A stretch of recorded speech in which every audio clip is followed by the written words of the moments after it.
ఎన్నో ఎకరాల విస్తృతమైన పొలంలో రెండు చిన్న గింజలు మట్టిలో పక్కపక్కనే ఉండేవి. ఇవి త్వరలో పెరుగుదల మార్గాన్ని ప్రారంభించబోతున్నాయి.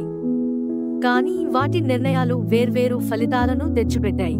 మొదటి గింజ తన మనసులో అనుకుంది, నేను పెరగాలి.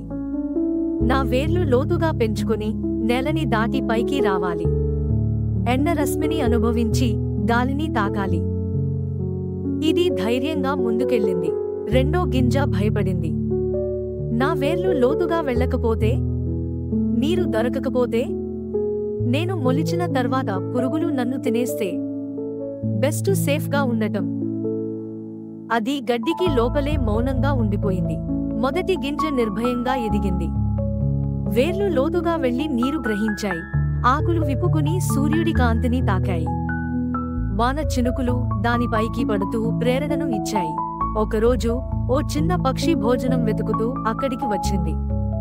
మట్టిలో లేని మొలకను చూసి తినడానికి గింజను ఎంచుకుంది. ఇంతలో మొలకగా ఎదిగిన మొదటి గింజ దృఢంగా నిలిచింది. గాలి తాకుతూ ఇతర మొక్కల మధ్య జీవంతో కళకళలాడుతోంది. అది భయం లేకుండా ఎదిగింది. ఇప్పుడు అది అభివృద్ధిలో ఉంది. జీవితంలో ఎదుగుదల కోసం మనం ధైర్యంగా ముందుకు వెళ్ళాలి. భయాన్ని వదిలి కొత్త అవకాశాలను స్వీకరించాలి.